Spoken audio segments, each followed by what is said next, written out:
Hello friends, Bihar exam portal channel पे आपका स्वागत है। मैं ऋषि झा। हम लोग पढ़ रहे हैं रासायनिक अभिक्रिया एवं समीकरण, जो कि क्लास 10th एनसीईआरटी का पहला चैप्टर है, जिसमें हम लोग रासायनिक अभिक्रिया के 5 प्रकार के बारे में हम लोग पढ़ने वाले हैं। संयोजन अभिक्रिया हम लोग पढ़ चुके थे। वियोजन अभिक्रिया में उसमें वियोजन करके हमने देखा था, अपघटन करके।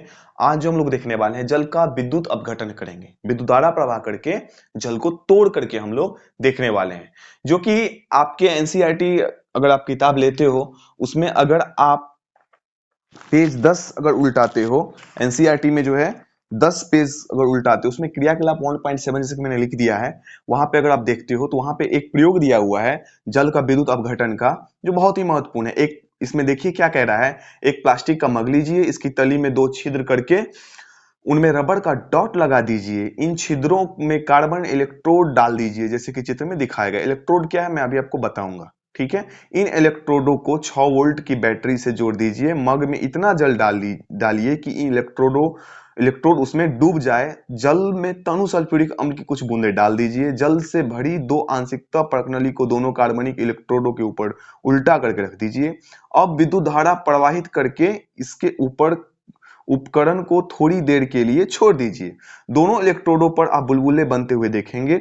ये बुलबुले आंशिकतः नली से जल को विस्थापित कर देती है। क्या दोनों परखनली में एकत्रित गैस का आयतन समान है? और कुछ कुछ दिया हुआ है, वो हम समझेंगे। आइए देखते हैं पहले प्रयोग करके, और अच्छे से इसको समझते हैं, क्योंकि एग्जाम में ये कभी कभी आ जाता है, पूछ दिए जाते हैं। तो यहाँ पे देखिए, पहले हम एक मग लेते हैं।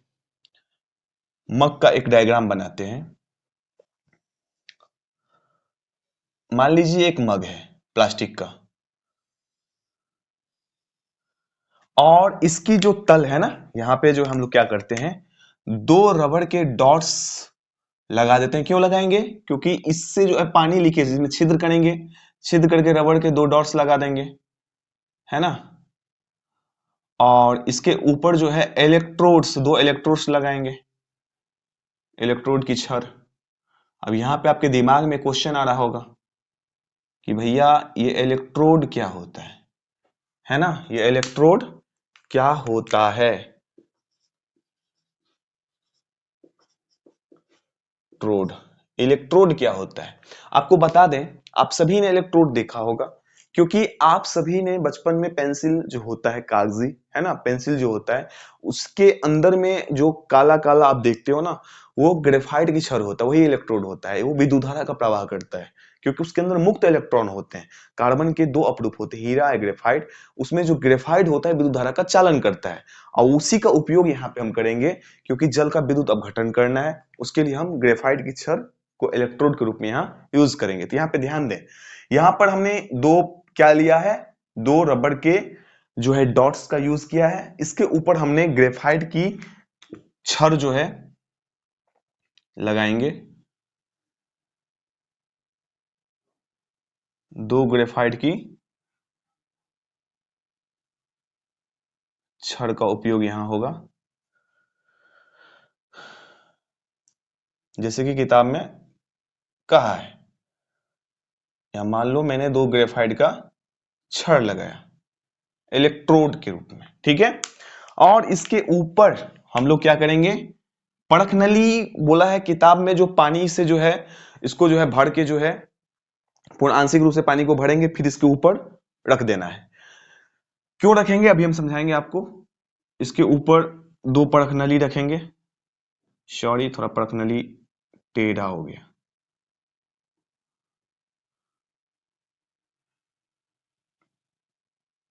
2 परख नली जो है व्यवस्थित कर देते हैं,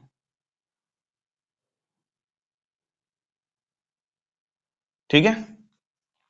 और इस दोनों इलेक्ट्रोड जो है ना, इस दोनों इलेक्ट्रोड को हम लोग क्या करेंगे, हम लोग करने वाले हैं, इसकी सिरा थोड़े नीचे तक है। इस दोनों इलेक्ट्रोड को हम लोग क्या करेंगे, एक सेल से जो है बैटरी से जोड़ देंगे इसको, ठीक है। ये जो बैटरी है, मान लो 9 वोल्ट या 12 वोल्ट आप कोई भी ले सकते हो। आपको पता है ना बैटरी में क्या होता है, 2 ध्रुव होता है। क्या होता है? 2 ध्रुव, एक धन ध्रुव एक ऋण ध्रुव, ठीक है। अब यहां पे डिसाइड करना है कि भैया कौन सा धन ध्रुव कौन सा ऋण ध्रुव। 2 ध्रुव तुम लेंगे, तो आपको यहाँ पे एक बात सीखने को मिलेगा आज, ये आगे बहुत काम आने वाला है हम सभी को। यहाँ पे जिसको प्लस से जोड़ते हैं और जिसको माइनस से जोड़ते हैं, जिसको प्लस से जोड़ेंगे उसको हम लोग कहते हैं धनात्मक जो सिरा होगा ना, जिस इलेक्ट्रोड को धनात्मक सिरा से जोड़ेंगे वो हो जाता है क्या, एनोड। क्या होते हैं? एनोड। पॉजिटिव इज एनोड और निगेटिव इज कैथोड। ठीक है, इसको याद रखना। एनोड जो होगा धनात्मक होगा, कैथोड जो होगा ऋणात्मक होगा। ठीक है, अब मान के चलो यहां पे मैंने एक स्विच लगाया, अब विद्युत धारा यहां से मान लो सब प्रवाहित करवाएंगे, तो क्या विद्युत धारा प्रवाह होगा? इसका आंसर क्या दोगे आप? हाँ या नहीं में दो। नहीं होगा। क्यों? क्योंकि विद्युत धारा को प्रवाह करने के लिए माध्यम का होना जरूरी है। यहां से जो है विद्युत धारा प्रवाह नहीं हो सकती है, क्योंकि भैया माध्यम नहीं है। यहां से यहां तक आएगा, यहां से आगे तो नहीं जाएगा क्योंकि माध्यम ही नहीं है। तो यहाँ पे हम लोग क्या करेंगे, यहाँ पे समझना है, हम अपघटन किसका करवा रहे हैं? जल का। तो इसमें हम लोग पहले क्या करेंगे, जल को भर देते हैं। क्या कर देते हैं? जल को भर देते हैं। इतना जल भरना है कि ये जो ग्रेफाइट की छड़ है ये डूब जाए। ग्रेफाइट की छड़ जो है डूब जाएगा, इतना जल तो भर देना है।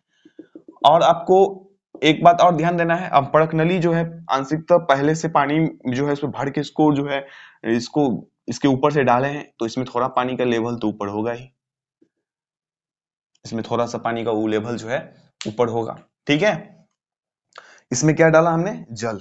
क्या डाला है? जल लिया है, जिसको हम लोग H2O। अब जो है शुद्ध जल विद्युत धारा का चालन नहीं करता है। इसमें जो है विद्युत धारा अगर प्रवाह करना है, पानी को तोड़ना है, तो विद्युत धारा का प्रवाह करवाना जरूरी है।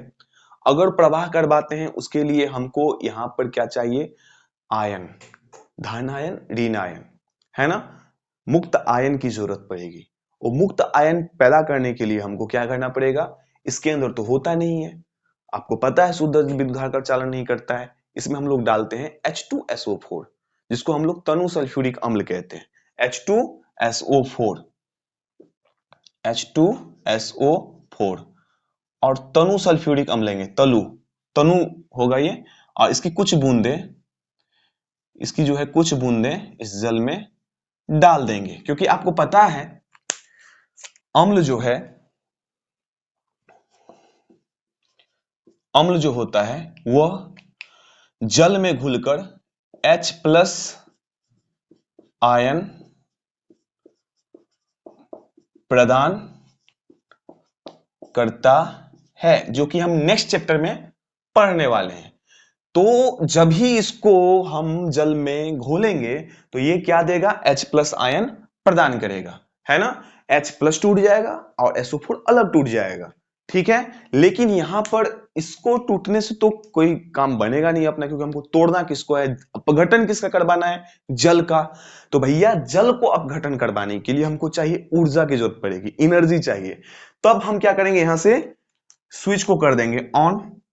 जब इस स्विच को ऑन करेंगे तो क्या होगा? विद्युत धारा का प्रवाह होगा, क्योंकि इसके अंदर अब आयन है, मुक्त आयन है ना, क्योंकि अम्ल H+ और SO4 माइनस में टूटा है, इसके अंदर आयन हो गया, मुक्त आयन हो गया। अब विद्युत धारा का प्रवाह होगा, है ना। जब भी विद्युत धारा का प्रवाह होगा तो क्या होगा? जल टूटेगा। क्या होगा? जल टूटेगा। तो यहां पे ध्यान दो, H2O जो है ये टूटेगा, और मानो विद्युत धारा मैंने यहां प्रवाह किया तो कैसे टूटेगा? H+ में टूटेगा और O2- में टूटेगा। ठीक है, यहां पर अब ये देखना है हमको कि भैया ये H+ टूटा, O2- टूटा, तो हाइड्रोजन जो है प्लस वाला किधर जाएगा, माइनस वाला किधर जाएगा, है ना। एनोड पे क्या हाइड्रोजन आएगा, कैथोड पे क्या ऑक्सीजन आएगा। मान लो हमको ऑक्सीजन गैस की जरूरत है ना। कोरोना वायरस का भी समय था कुछ साल पहले, है ना। ऑक्सीजन सिलेंडर की कमी आ गई, ऑक्सीजन का डिमांड आ गया, अब ऑक्सीजन जरूरत है ना। तो क्या करेंगे? जल को तोड़ना है, जल को जो तोड़ना है तो भैया यहाँ पे जल को तोड़ने के बाद जो ऑक्सीजन हम यहाँ से उत्पन्न करेंगे वो ऑक्सीजन कहाँ से प्राप्त करेंगे? एनोड से, कैथोड से। हाइड्रोजन हम कहाँ से प्राप्त करेंगे? मान के चलो ईंधन की जरूरत है, हाइड्रोजन कहाँ से प्राप्त करेंगे? एनोड से, कैथोड से। इसको आपको समझना है। तो भैया H+ जो टूटा ना, हाइड्रोजन जो टूटेगा, तो हाइड्रोजन जो है आपको पता है, जल जो बना है ना, जल जो बना है, जल का एक अणु हाइड्रोजन के 2 परमाणु ऑक्सीजन के 1 परमाणु से मिलकर जुड़ा हुआ है। कैसे जुड़ा हुआ है? जल का, याद रखें, जल का एक अणु ऑक्सीजन के 1 परमाणु और हाइड्रोजन के 2 परमाणु से मिलकर जुड़ा है। ठीक है। और यहां पर आपको पता होना चाहिए, जो हाइड्रोजन जो टूटेगा तो इसमें जो है एक एक हाइड्रोजन जो है इलेक्ट्रॉन दिया है किसको? ऑक्सीजन को। 2 हाइड्रोजन है तो 2 हाइड्रोजन ने अपना एक एक इलेक्ट्रॉन दिया है ऑक्सीजन को। किसको दिया है? ऑक्सीजन को। तो यहां पर जो हाइड्रोजन और ऑक्सीजन टूटा तो हाइड्रोजन के पास इलेक्ट्रॉन नहीं है, इसको चाहिए इलेक्ट्रॉन। तो भैया इलेक्ट्रॉन कहां पे है? तो माइनस वाले इलेक्ट्रॉन, तो माइनस कहां है? कैथोड पे। तो जो हाइड्रोजन है, हाइड्रोजन किधर जाके जमा होगा? तो प्लस जो है कहां जाएगा? माइनस के पास। तो यहां पर जो है सारे हाइड्रोजन जो है, यहां पर जो है हाइड्रोजन गैस जमा होने लगेंगे। कहां पे? कैथोड पे जमा होगा। और ऑक्सीजन जो है, ऑक्सीजन के पास तो इलेक्ट्रॉन है, ऑक्सीजन के पास क्या है? इलेक्ट्रॉन है। तो सारे ऑक्सीजन कहां जमा होंगे? तो प्लस वाले, क्योंकि उसमें इलेक्ट्रॉन है और एनोड पे इलेक्ट्रॉन है नहीं, तो यहां पे जमा हो जाएंगे। O2 माइनस, ऑक्सीजन ऑक्सीजन सारे जो है जमा होंगे यहाँ पे। ऑक्सीजन जो है अपना 2-2 इलेक्ट्रॉन जो है, जो भी इलेक्ट्रॉन लेके घूम रहा है अपना यहाँ पे देगा। ठीक है। तो यहाँ पे एक बात आपको समझना है, तो एनोड जो है, एनोड जो है, एनोड पर क्या जमा हो रहा है और कैथोड पे क्या जमा हो रहा है, आपको इस बात को अच्छे से समझना है। तो एनोड पर जो है, यहाँ पे देखो, अब एनोड जो है यहां पर क्या जमा हो रहा है? ऑक्सीजन। क्या जमा हो रहा है? ऑक्सीजन। तो एनोड पर O जमा हो रहा है और अपना 2 इलेक्ट्रॉन दे रहा है। किसको? एनोड को। एनोड पर सारे ऑक्सीजन आ रहे हैं, अपना 2 इलेक्ट्रॉन दे रहा है। और बहुत सारे ऑक्सीजन, एक ही ऑक्सीजन नहीं, बहुत सारे ऑक्सीजन आ रहे हैं। तो इसी प्रकार O+ और O+ क्या बना दे रहा है? O2 बन जा रहा है। O+O+ जो ये क्या बना दे रहा है? O2 बना दे रहा है। इसी प्रकार अगर हम कैथोड पे देखें, इसी प्रकार अगर मैं कैथोड पे देखूं तो क्या हो रहा है? कैथोड की अगर मैं बात करूं यहां पर, तो क्या हो रहा है? तो यहां पर हो रहा है भैया, हाइड्रोजन आ रहे हैं और एक इलेक्ट्रॉन लिया, एक इलेक्ट्रॉन लिया, और अकेला तो हाइड्रोजन रहेगा ही नहीं ना, है ना। हाइड्रोजन जो है अकेला नहीं रह सकता है, क्योंकि अगर एक परमाणु अगर हाइड्रोजन का है तो अस्थिर हो जाएगा, क्योंकि हाइड्रोजन जो है एक एक इलेक्ट्रॉन की साझेदारी करके H2 गैस का निर्माण करता है। ठीक है। तो यहां पर एक इलेक्ट्रॉन ये ले लेगा क्योंकि इसके पास इलेक्ट्रॉन की कमी है ना, इसीलिए तो एक कैथोड पे गया। तो यहां पर क्या होगा? हाइड्रोजन आया, इलेक्ट्रॉन लिया, है ना, फिर हाइड्रोजन हाइड्रोजन बहुत सारे हाइड्रोजन यहां आकर के जमा होंगे, तो क्या होगा? यहां पर ये H2 गैस का निर्माण कर लेगा, है ना। एनोड पर ऑक्सीजन गैस जमा हो जाएगा, कैथोड पर हाइड्रोजन गैस का जाकर के जो है इस परख नली के ऊपर, और यहां पर जो पानी के नीचे जो टूट रहा है ना, ये गैस है, ये प्रतिस्थापित होकर के ऊपर जो है परख नली में जमा हो जाएंगे। सारे जो है परख नली में जो है जाकर के जमा हो जाएंगे, सारे गैस यहाँ एकत्र हो जाएंगे।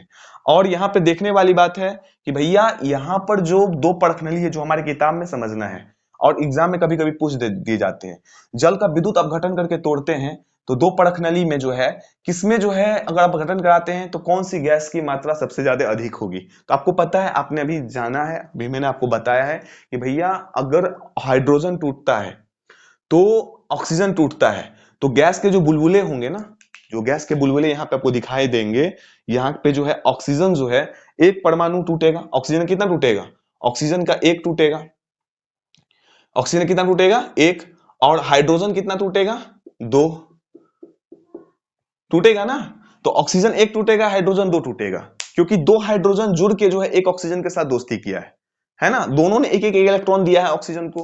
तो ऑक्सीजन एक जल का अणु टूटता है तो वहां पर जल का एक अणु टूटेगा तो वहां पर जो हाइड्रोजन के 2 परमाणु उत्पन्न होंगे और ऑक्सीजन का एक और हाइड्रोजन के 2 उत्पन्न होंगे, क्योंकि 2 हाइड्रोजन मिलकर के एक ऑक्सीजन के साथ मिलकर जुड़ा हुआ है। तो यहां पर सबसे ज्यादा जो गैस की मात्रा होगी, किसका स्तर ज्यादा होगा, कौन सा गैस जो है ज्यादा यहां पर जमा होगी, तो गैस की जो मतलब मात्रा होगा वो हाइड्रोजन गैस की जो मात्रा होगा वो सबसे ज्यादा होगा। एक जल का अणु अगर टूटता है तो एक ऑक्सीजन और 2 हाइड्रोजन गैस का जो है परमाणु बनेगा। तो इस प्रकार जल का विद्युत अपघटन हमने करके आपको दिखाया और शायद उम्मीद करते हैं आपने इसको अच्छे से समझा होगा। तो अगर एग्जाम में क्वेश्चन पूछता है तो इसको इस प्रकार से आप बता सकते हैं कि जब हम जल का विद्युत अपघटन कराते हैं, जल का एक अणु में हाइड्रोजन के 2 परमाणु और ऑक्सीजन के 1 परमाणु होते हैं और हाइड्रोजन के 2 परमाणु और ऑक्सीजन के 1 परमाणु जब जल को हम तोड़ते हैं तो उसमें तोड़ने के दौरान क्या होता है, ऑक्सीजन का एक गैस मतलब परमाणु उत्पन्न होता है और हाइड्रोजन का 2 परमाणु टूटता है। इस प्रकार अगर हम देखें तो हाइड्रोजन की जो मात्रा गैस की मात्रा होगी वो ज्यादा होगी। तो आपने इसको अच्छे से समझ लिया होगा। अगर समझ लिया होगा तो फिर नेक्स्ट वीडियो में आगे हम लोग पढ़ने वाले हैं। तब तक के लिए धन्यवाद। अगर आप नोट करना चाहते हैं नोट करें। बिहार एग्जाम पोर्टल चैनल को आप सब्सक्राइब करना ना भूलें। कमेंट करें अगर आपको समझ में आया तो जरूर इस चैनल को कमेंट करना।